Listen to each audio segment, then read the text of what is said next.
Thank you for having me here tonight. Hopefully we're all here for Standing Together. It's a history overview of the social and support groups in the Seacoast in the last 50 some odd years. So without further ado, I founded it in 2015. Uh-oh, something wireless except... We don't need the wireless. Oh, yeah, we don't need the wireless. Not on this computer.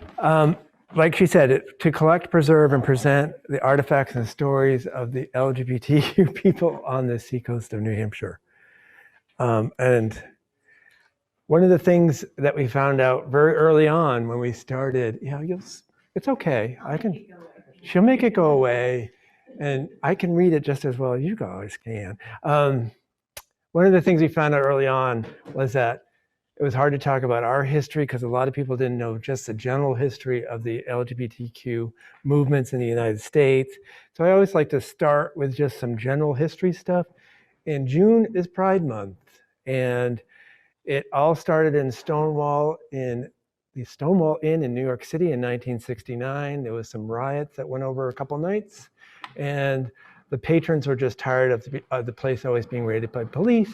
And that really kicked off what we call the modern gay rights movement. And in the year 2000, President Bill Clinton officially declared June as Gay and Lesbian Pride Month.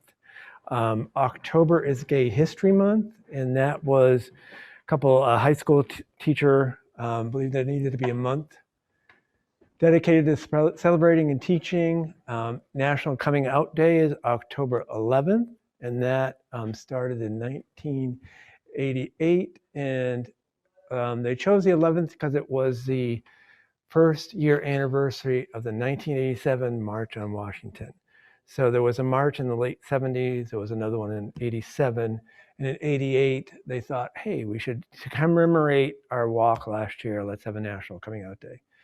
And there was a big movement push at the end of the 80s to say, hey, we'll do great if everybody came out. If all the gay and lesbian people in the world came out, everyone would know somebody that is LGBTQ, and we'd be doing wonderful things. Here is our list of volunteers. So our group is totally volunteers, and we have a couple of them here tonight, actually. Bruce Jolin is sitting up here. Kevin Healy, who passed away last year, was involved very early on. Karen Taylor, Sarah Cornell. Sarah wrote all of our panels that I'll show you a picture of at the end. She really took all of our physical artifacts, all of our digital artifacts, and did a ton of research and created 6 panels that tell the story of LGBTQ people on the Seacoast. Brian Hussey, Sherry Wood, she was our public relations person. She never went to one meeting, and she was still so valuable to us. She worked at night for a newspaper, so she never could make the meetings. And Holly Cashman is here. She came on board to do our oral histories. So one of the things when we first started, we really wanted to collect artifacts and things, but we also wanted to collect the stories of people.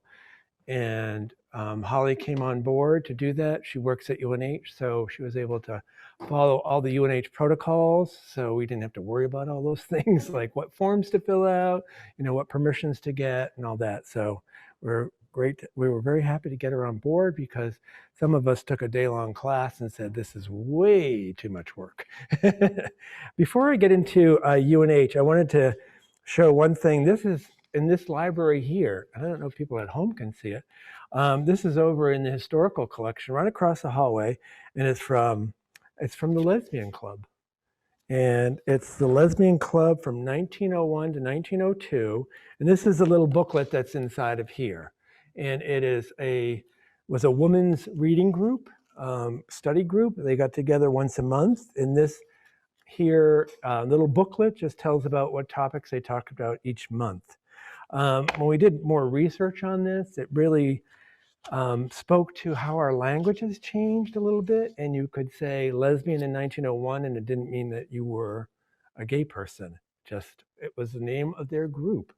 But it's very interesting. It's right across the hall if you ever want to look at it.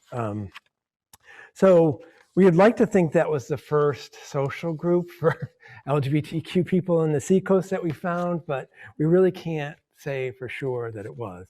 There's a lot of misses in here too, and not just MISSs.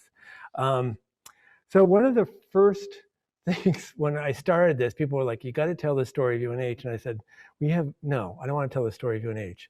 Let them tell their own story. But come to find out, the story at UNH is very important to a lot of things. So the UNH Gay Student Organization started in 1973. So this is just 4 years after Stonewall. This is before the American Psychiatric Association declared homosexuality, we weren't crazy anymore. They took it out of their manual of disorders. This group formed. And I hope this, well, if this is available afterwards, there's a great article on the whole history of UNH Student Organization and everything that happened to them at that link that I put at the bottom of the page there. In a nutshell, they formed in 1973. The governor, who was extremely conservative, got a wind of them doing social events. They were having dances, and the governor was like, we can't be spending state money on these perverts dancing together. So he told the university that you can't fund this organization to have social events. If they want to get together, fine, but you can't use any money for social events. So the Gay Student Organization, along with the UCLA, right? Not UCLA. What am I thinking? The ACLU. Thank you. I'm close. The ACLU sued the governor and sued the school in order to have their social events. It went all the way up to the New Hampshire Supreme Court, ended up at the regional or district court. What is that called? The next level up before it goes to the Supreme Court. So it was a district, U.S. Court of Appeals in Boston. And they said, hey, this organization should be able to have social events just like any other organization. And the school and the governor decided not to take it to the Supreme Court. And why this was important was this really was an impetus for a lot of other organizations, student organizations to form. So in our work, we contacted the University of Southern Maine because they have an awesome LGBTQ collection, and we talked to them. We went up there and visited with them, and the people who were there said, our GSO started and really got an impetus because of what happened at UNH. So around the country, people were seeing what was happening here at UNH and had an impact on that. And somebody asked us once, like, how do we find out about these things? And believe it or not, we stumble across a lot of these groups. I can hand out because there's not a lot of, no young people here, and you can keep this if you want. This is a newsletter from Seacoast Gay Men that I came across. My friend was a little bit of a pack rat, and he saved everything, and not just one copy, but multiple copies, just in case he ever needed them. So when I was going through his stuff to include in our archives, and he passed away this January. And I was going through his stuff to say, we got to save some of his material, because he was an editor for the Seacoast Gay Men's newsletter. And I saw down there on November 19th, somebody was going to be speaking about a new outdoor bicycle club for New Hampshire and Maine called Gay Cycles. So there must have been around 1990 a gay cycle club. But when we were researching at the University of Southern Maine, going through their archives and just they have a ton of newsletters. And one of the things we came across was the Seacoast Area Gay Alliance in Portsmouth, New Hampshire. So we're like, well, what the heck was that? Come to find out, one of the gentlemen at UNH GSO helped start this group, Seacoast Area Gay Alliance, and it was really Seacoast, not just New Hampshire. They had meetings in New York, they had meetings in Portsmouth. And according to him, they didn't accomplish much, but they were around for about 4 years, from 1974 to about 1979. Then the next group, so I'm kind of presenting them in order, chronological order, and then at the end I'll talk about the bars and the clubs. Here was when I was trying to find out more about the Seacoast Area Gay Alliance. I was like, where was that newsletter that we found? I started going through some more of the USM University of Southern Maine Archives, and I came across this. Exeter, New Hampshire, newly formed gay women's rap group had their first meeting on Tuesday, February 11th in 1975. I had known nothing more about it. And I think I found some other things about it, just, how it was very like undercover, like you wanted to, don't call this number or whatever, things like that. But, and that was in the Gay Community News, which was a weekly newspaper in New England at the time. So that's how sometimes we find out about these things. Oh, look, there was this group. We'd love to find more out about it. In 1979, Seacoast Gay Men was formed. It was meeting at the South Church in Portsmouth. And the South Church was it's a Unitarian church. And part of their mission was to be accepted and open of all people. So they really wanted Seacoast Gay Men to use their facilities, and they really wanted them there.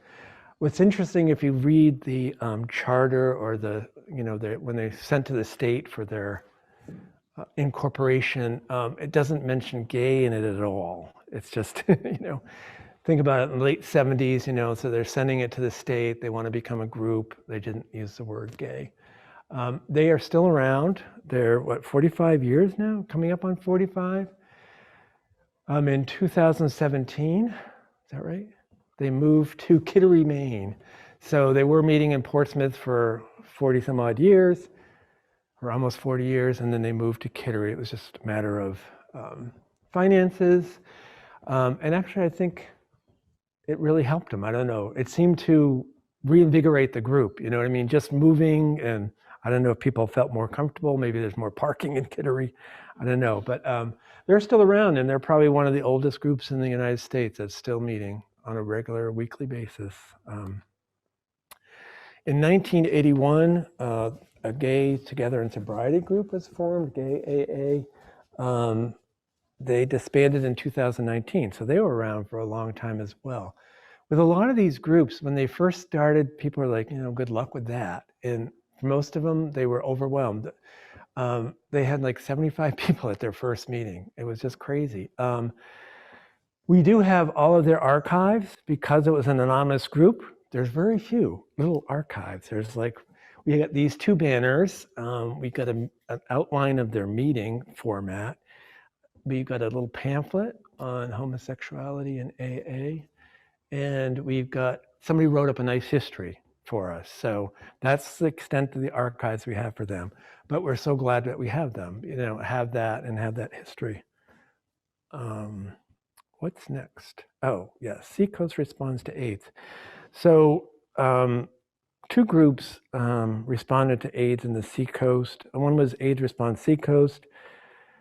Started in 1987, and it was a total volunteer organization. It really started as a group to kind of partner somebody with AIDS with somebody that didn't have AIDS that could be their caregiver. We'd call it hospice care probably now, because at that time, when you had AIDS, you were pretty much going to die. And so they were trying to partner people. So they got the buddy system going, is what they called it. So they partnered a person with AIDS with somebody else that would make sure they get to their appointments and just help them through the whole process. So they started in 87. They are still around. They just had an event last week to start Pride at the Gaslight in Portsmouth. In 19, I gotta find my notes, got these dates right. In 1995, Gay Men Fight AIDS was formed. They called themselves the Lifeguards, and they wanted to do prevention without borders. So if you do get involved in any nonprofit organizations that receive grant money, you know that a lot of the grants come with a lot of stipulations and a lot of, restrictions. So what this group of men found was that it was very difficult to do prevention education in New Hampshire with New Hampshire funding, because you had to restrict it to New Hampshire. And we're Portsmouth and the Seacoast, Maine is right over there. Massachusetts is right down there. We had people from all over visiting the Seacoast, and they really wanted to do prevention without borders. Like that's what one of their taglines. Oh yeah, right there, prevention without borders. So wherever you were from, they wanted to do prevention workshops, and they did I think it were 5-week workshops. They had them in individual people's houses. They bring a bunch of gay men together, or people identified as gay, and just kind of went through like, what are you doing to prevent HIV? What's the latest on HIV? And what are some of the stigmas around trying to be safe and all that stuff. So those were the 2 AIDS organizations. In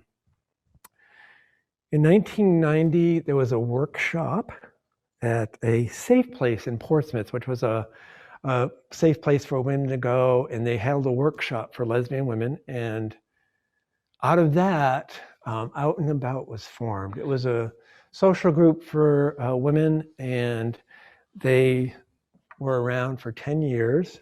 10 years seems to be a magic number for a lot of these groups. And this is a picture of them at the March on Washington in 1993. We have, see this big banner in the back where it says Out and About? We have that banner. We'd love to have some of these t-shirts if anyone has any. We do have we have a couple of their t-shirts Out and About, and they had some hats, softball, of course. They had to have a softball hat. And we received all of they disbanded in 2000. We received everything that they had that they could give us. A lot of newsletters and that kind of thing. So that was PFLAG, Parents and Friends of Lesbians and Gays. They have since changed their name. I mean, I think they're still PFLAG, but the acronym has been expanded. At one time it was Parents, Families, and Friends of Lesbians and Gays. And, they want to be more inclusive. I don't know exactly what they call themselves. I mean, what the acronym stands for now, but they're still meeting. The first PFLAG in New Hampshire was in Concord, New Hampshire in 1986. There was a chapter formed there. And there was a lot of people from the Seacoast going. And so a bunch of them from the Seacoast said, well, why don't we form our own? Like instead of driving all the way over here at Concord. So in 1991, a bunch of parents formed the Seacoast PFLAG New Hampshire Seacoast, and they met at the Stratham Community Church. And I do believe that one of the original founders still goes to that church today, which is pretty cool. One of the things that came out of this group very early on, this is Ellen DeGeneres' mother, by the way, if you didn't know. I don't remember, I don't know her name, but it says it somewhere there. And that was the New Hampshire leader with Ellen's mother at some conference in DC way back when. And they participated in the March on Washington as well in 1993. And in 1993, March of 1993, they held a conference at UNH for anybody that dealt with youth. It was open to teachers, therapists, pediatricians, anybody that dealt with youth were asked to come to this conference, and it was all about LGBTQ people. And, they had speakers coming in from all over the country. It was very well attended. I was helped park cars, and I couldn't stay, but I did notice that my children's principal was there and their pediatrician was there, and I said, we're going to be okay. But out of that, one of the things that came out at the end was people were like, well, what do we do? What should we do now? Yeah, you've given us all this information. We want to do something for the youth on the Seacoast. So they kind of put a call to action at the end of the meeting and said, anybody want to form a Seacoast or an outright group, meet in the back of the auditorium at the end of the conference. So a number of people got together and worked on starting Seacoast Outright. So this was in 1993. They spent the summer meeting at South Church in Portsmouth. That church again that keeps saying, come on over here, we'll take you. They started meeting there during the summer, and there were 2 camps. One was like, let's just open the door and get this thing going. And the other one's like, well, we're dealing with youth. Let's make sure we have training. Let's make sure we have all our protocols in place and all that. And that team went out. So during the summer, they created all kinds of, protocols for the group things like you don't want to, have one person leading the group. You always have to have two people there. Leaders can't take kids home or give kids rides anywhere. Those kind of rules, just to keep everything safe for everybody. They are still around. They're celebrating 30 years this year. In 2015, they held the first annual Portsmouth Pride. And we will give them that. That was the first annual Portsmouth Pride. But in 1994, we had a Seacoast Pride. Of course, nobody remembers what we did, but we had one. And there's T-shirts to prove it. Does anybody recognize this place? This is in Dover. What? That's on Central Ave. What is it? The Quaker Meeting House. Yeah. Doesn't it look like the Quaker Meeting House? Yeah. In 1993, the Dover gay, lesbian, and bisexual and transgendered groups start. So this was started by Rick Tate and Jasper Salak. Rick, I think, really started it, and Jasper jumped on board. But one of the things that there was the Out and About group for women. There was a Seacoast Gay Men for men, but there wasn't a group that was bringing those two groups together. And this is actually the first group that used transgender or transgendered in their title. So they really were welcoming to everybody. And they were around for 10 years. And they did a ton of stuff. They really did. They had a helpline, they had all kinds of things, and they were always doing kind of events all over the place. So we have their complete archives, which we'd love the Dover Woodman Institute to take and preserve for us. But we will keep them if they don't want them. But no, really, there's a ton of stuff. We have their banners. We have plaques that they got for doing different things. All of their newsletters. We have tons of pictures, really everything that they kept for those 10 years we have, and it's all been cataloged, so it should be easy to give to somebody. So that was the Dover group. Oh, does anybody know? Because when I did this in Portsmouth, I talked about the Portsmouth GSA. Dover High School has a Gender Sexuality Alliance, which when they first started was the Gay Straight Alliance, and then they've morphed into gender sexuality alliances. I don't have much information on them. Does anybody know when they might have started?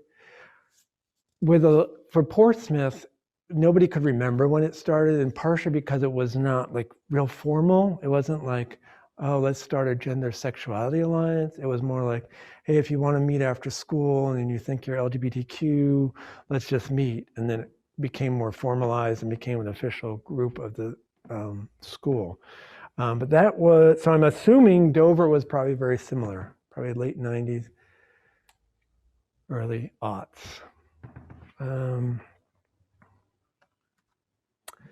Women Singing Out,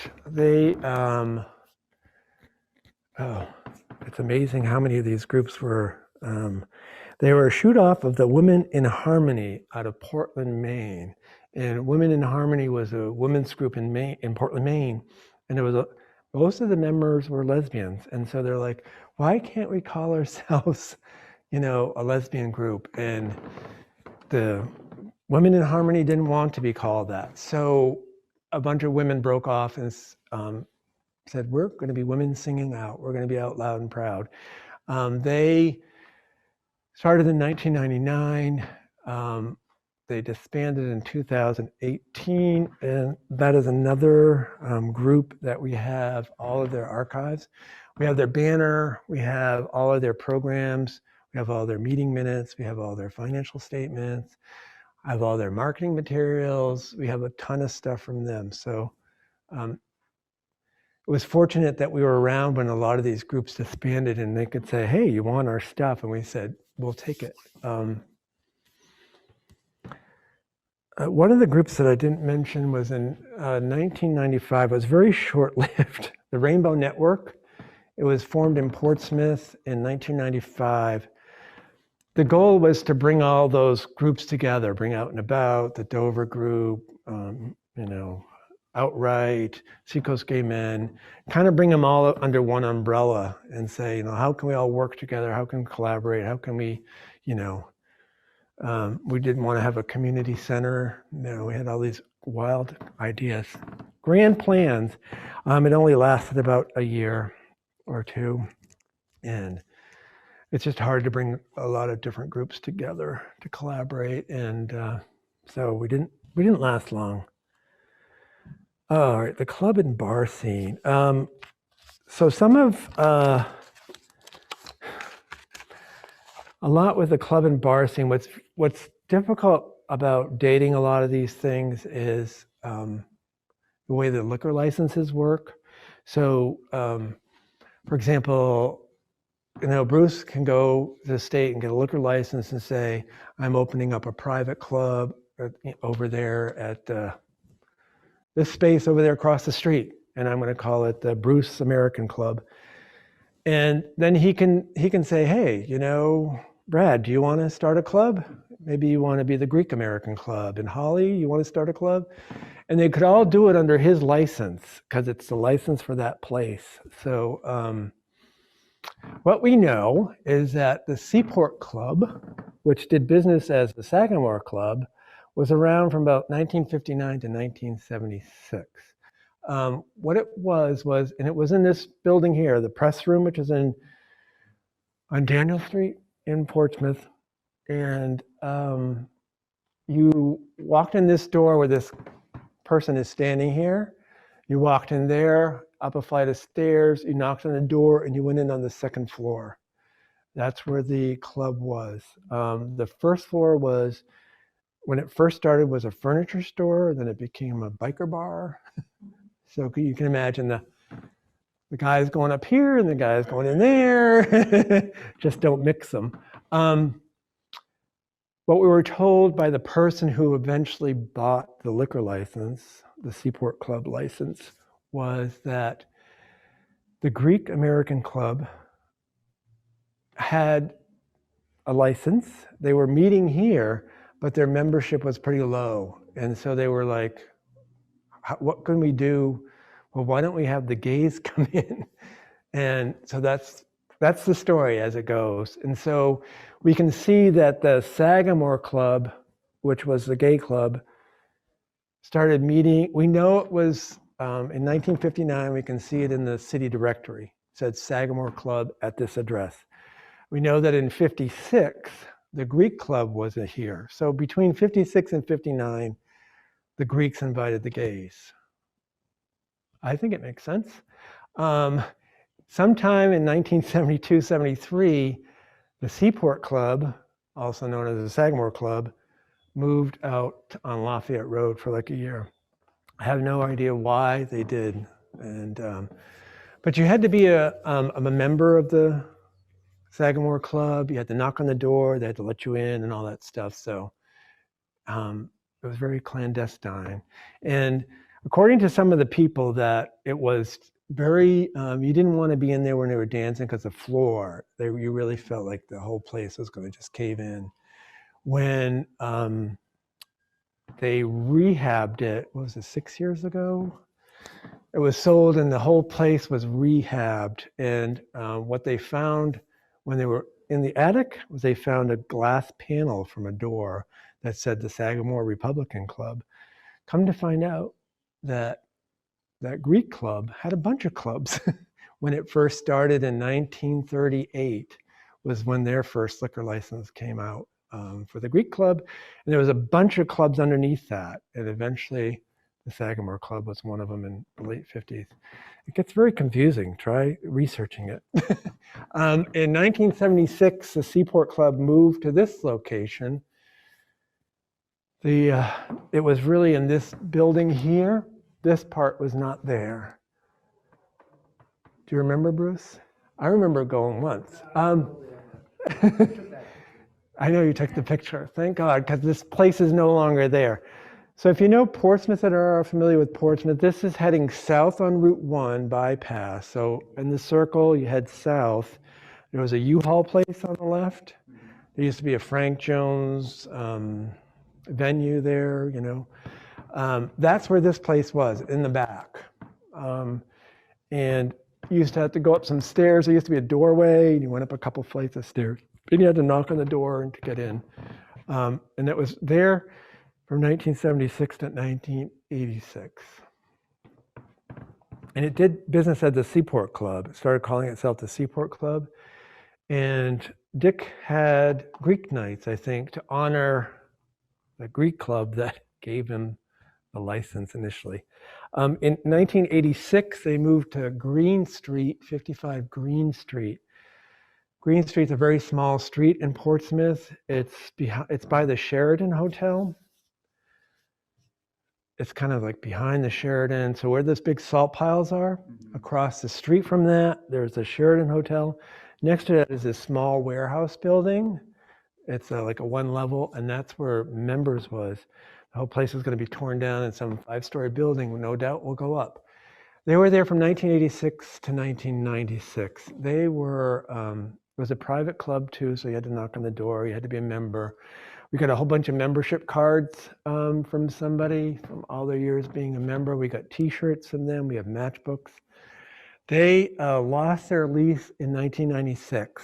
They looked for another place to move to and they couldn't find anything.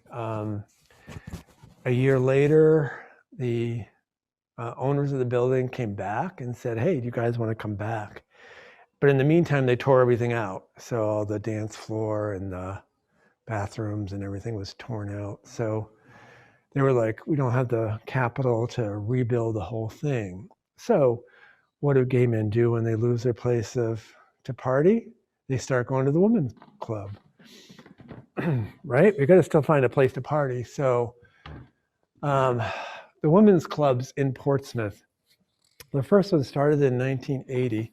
It was called Iris. Some people called it Lady Iris. It was on Pleasant Street. Right now there's that Five Tide Bistro is there. So this was the old federal building downtown. It's like the only one that's like gray granite on the corner of Pleasant and State Street. And what's interesting is that building, that when all the federal offices moved out and into their new building on the other side of town, the McIntyre, the city had a lot of conversations about what to do with this building. And one of them was, why don't we just tear it down and put it in the parking lot? Because, that's what you do back in the late 60s. Anyway, in 1980, two women, Randon Eddy and Mercy Chick, decided they wanted to open a women's bar. And this, at the time, was an auto parts store. And they went into the basement to see about renting the basement. And there was all these mufflers and stuff hanging. So they had to kind of go through. And being the crafty people that they are, they said, we can make this work. So they started rehabbing the basement and making a club. And they were working on getting their liquor license. And it was taking much too long. It took a long time to get a liquor license. But they decided to open anyway without one. They said, let's just open and see what happened. And so they opened like on New Year's Eve without any booths, and all these women showed up. And they became very successful. They seemed to think that the liquor license took a while because it was a women's club, a lesbian club. So who knows, probably. Anyway, they were very successful there. They eventually rented out this floor as well, where the restaurant is now. And they set up like couches in there and they served some food. And it was just a great place to hang out, for women to hang out. And downstairs was the dance floor. And the photographer, Deb Cram, if you're familiar with her, she does all the photography for Foster's and the Herald. She still does. She was a bartender there. She was underage, but she was a bartender. The things you could get away with back in the day, right? Let's see. So when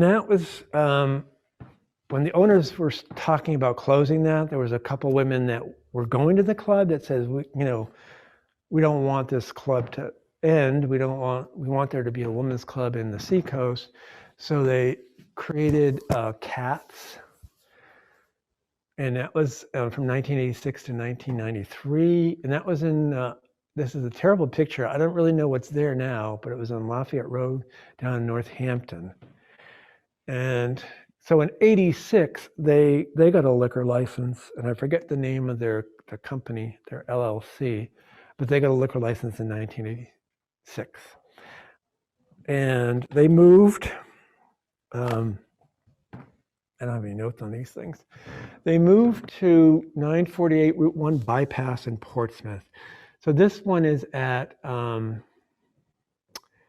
if you're going to Portsmouth, you're going in the circle, you're going to Route 1 bypass north, and you're turning off to go to downtown Portsmouth. And this is that building right on that corner. It's a spa down here now, like for facials and that kind of stuff. But this is where they moved in 1994, and they changed their name to Desert Hearts. And it was a movie, I believe. I haven't seen it, but they had an amazing, which we would love to find, like a sheet of plywood, painted their Desert Hearts and like a woman on a motorcycle. And it was really a great, I wish we could find that somewhere. I bet you somebody has it too. That was from 1994 to 2002. So remember I said in 1996, the men's club folded. The men started going here to Desert Hearts.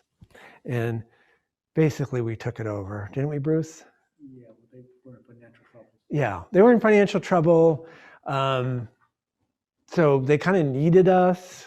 We needed their license. So lo and behold, a new group came in and changed their name to Club One North, which was, again, open for everybody, but I think, mostly men went, but it was for anybody really. And again, it was a private club. All these are private clubs. So you had to have a membership. You had to knock on the door to get in, and they'd let you in and all that stuff.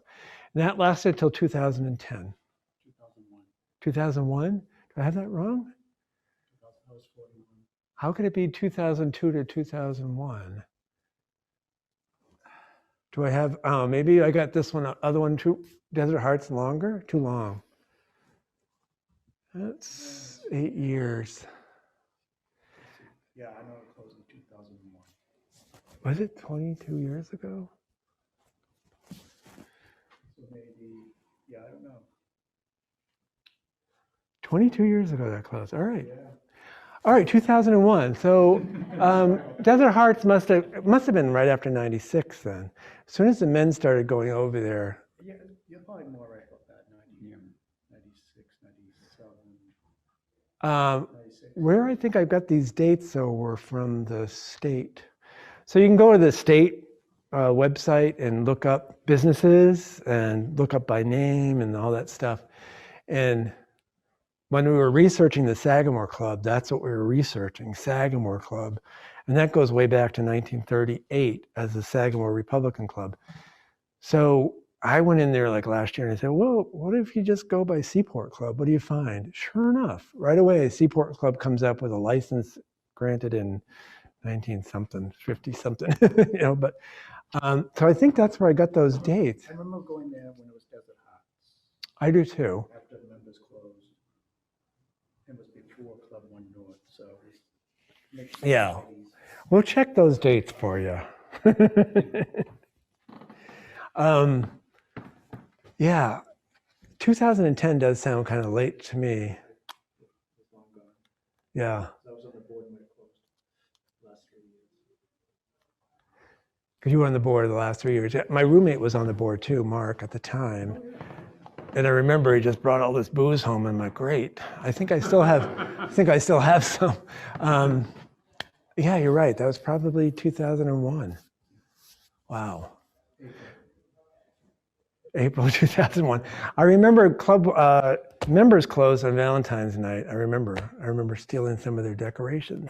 They didn't want to renew the lease. That's why we had to leave. They didn't want you to renew. Yeah. That's too bad. All right, we'll check on those dates. But men want to party. People want to party. So by 2010, we know there were no gay bars left in Portsmouth. And there was no women's bar, there was no men's bar. So three guys started the Portsmouth Gorilla Gay Bar. And a gorilla bar is really, I forget, the Urban Dictionary calls it something like, where a group of gay men go in and take over a bar. And they don't even know it. The bar doesn't know. And I think that might have been how the Portsmouth Gorilla Bar started, but I think eventually they got permission, and there were bars that really wanted them to come. So places like Rudy's downtown in Portsmouth and a few other places really wanted them because they came with lots of cash and bought lots of drinks. So that lasted till about 2015. And somebody was telling me there was such a thing as a Jag night here in Dover at Embers, which used to be the what? It was a chop house back then. Before that, it was a firehouse. So it was like just a night, right? Like and I think, if you look at a lot of different places have tried to have like an alternative night or an LGBTQ night. I know the 603 bar here has like drag shows like on Sundays. I know when I first saw teetotalers advertising, I was like, what the heck is this in Somersworth? Like drag shows in Somersworth? What would Ron DeSantis think? Anyway, so there's other places that we could probably try to list at some point, if somebody has time. I know there was a place called the Red Door in Portsmouth, which was above where Dos Amigos was. So then it was Mr. Kim's, and now it's Soul. So it was down on State Street, and it was on the second floor. And they had alternative night on Sunday night.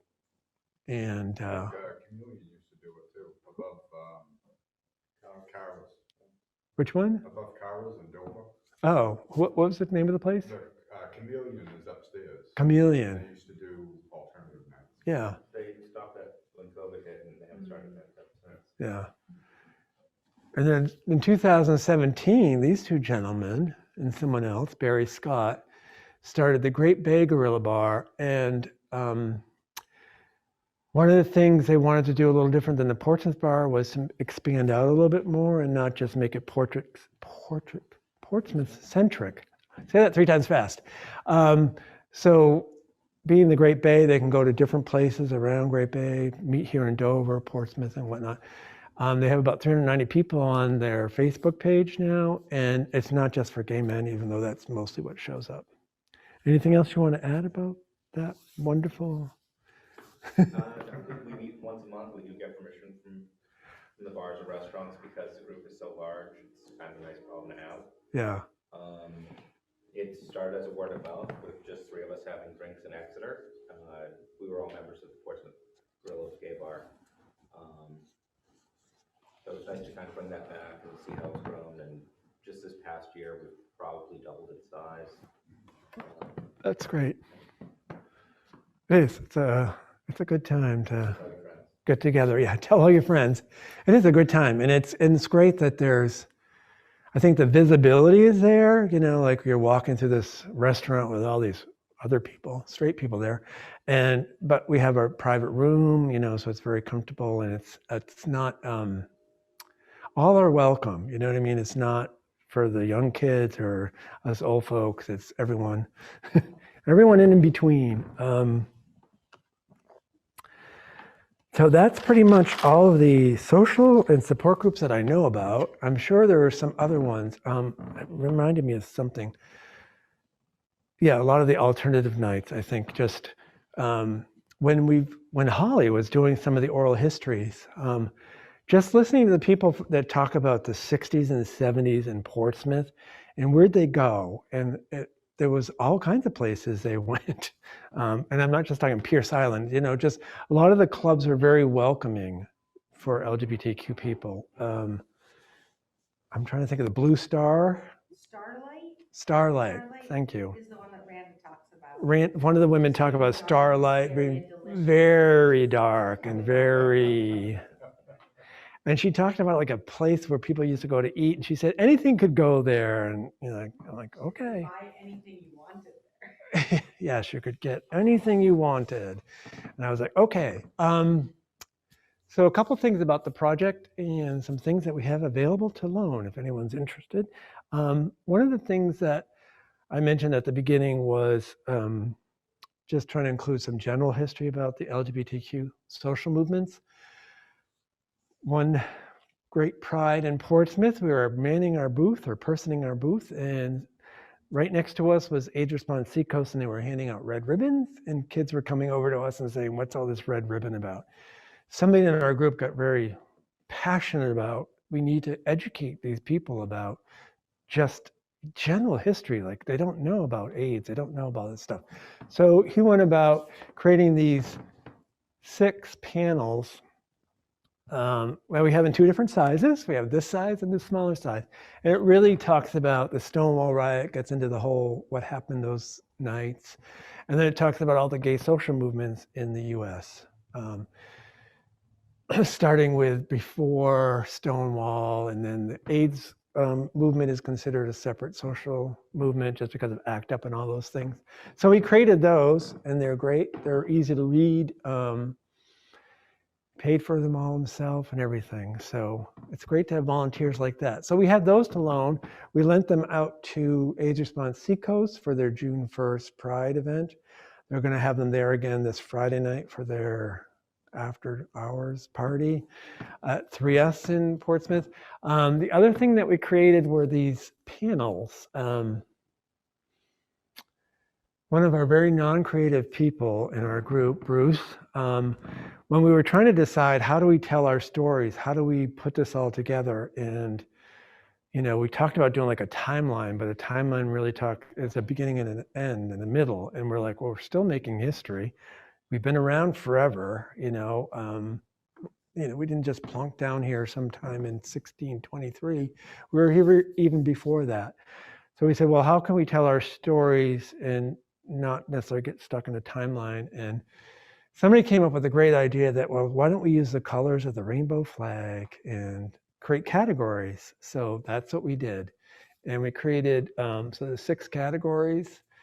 And for our exhibit at the Portsmouth Public Library in 2019, Sarah, who I mentioned earlier, she went through all of our stuff and created all these stories that are written on these things. And it wasn't only that, she created all the stories. She decided what pictures should go where, or not where, but what pictures should be included, what newspaper articles. She really wrote the whole thing, and the rest of us just kind of like, thank you, Sarah. Did a little editing, very little editing, because she did a great job. And so there's this panel is on the whole social groups. It's supposed to be kind of bluish.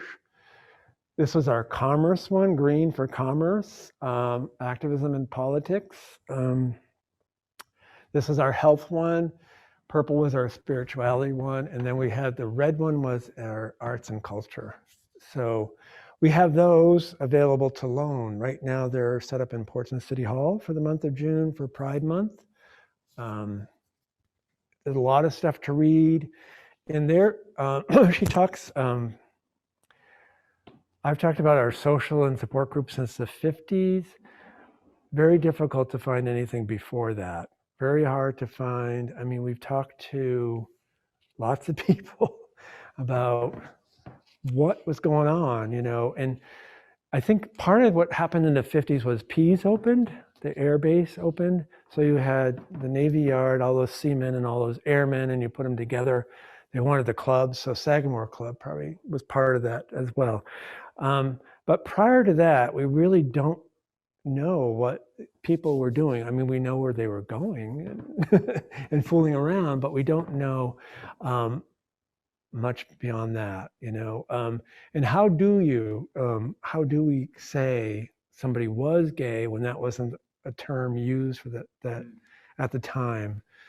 A lot of the historic houses, historic New England is reevaluating a lot of what they've been presenting and kind of saying, the house in Gloucester, what's the name of that house? What? Hammond Castle? No, not Hammond Castle, but close there, Beauport. The Beauport house, which was owned by a gay man, clearly a gay man, but he never comes out and says that he's queer or gay or homosexual. So what do? You just present all the evidence, and that's what they do. They actually have a pride tour where they present all the evidence. Here's all the evidence we have that this person was gay. And for example, George Hosker Boulay does a underbelly tour of Portsmouth. He did a lot of research on all kinds of things. So he talks about the whorehouses and all these crazy things that happened in Portsmouth.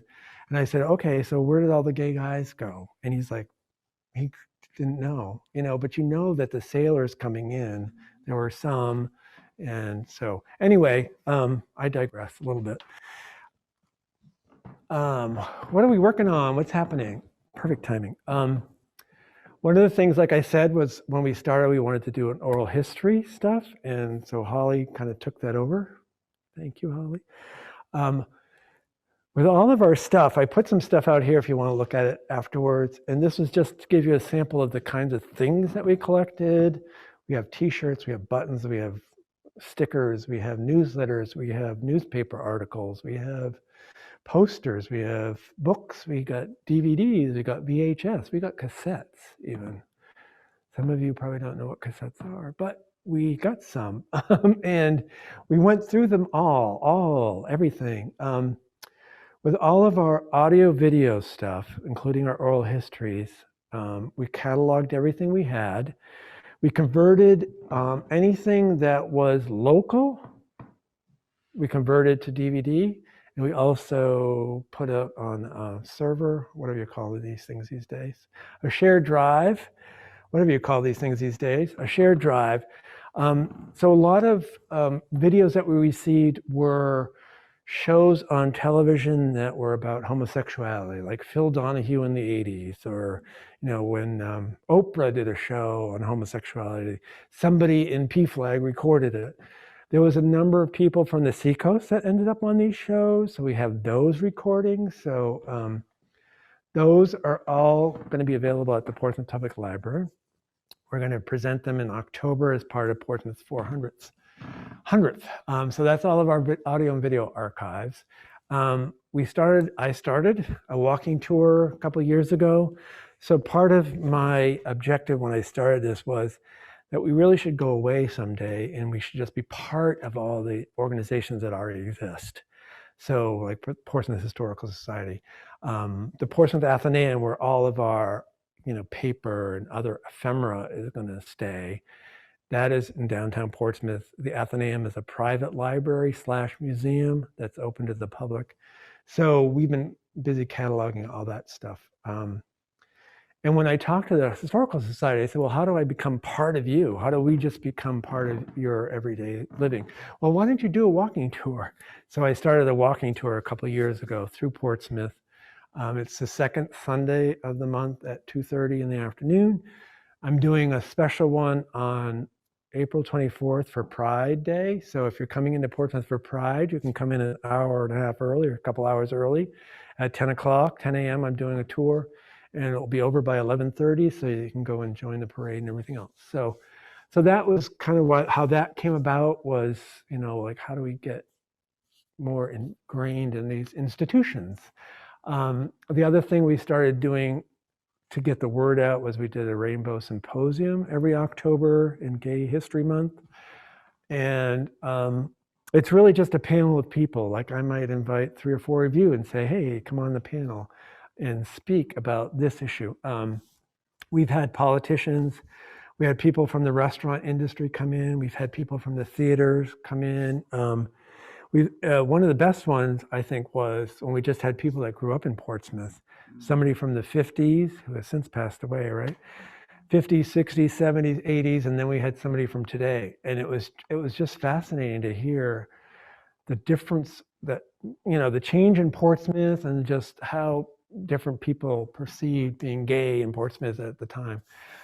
So we're doing that on October 15th this year. And because of the Portsmouth 400th, I'm going to do that one again. I'm trying to get more, another group of people to talk about their experiences growing up LGBTQ in Portsmouth. Best way to keep up with what we're doing is following us on Facebook, or you can email us. And so I gave that information there.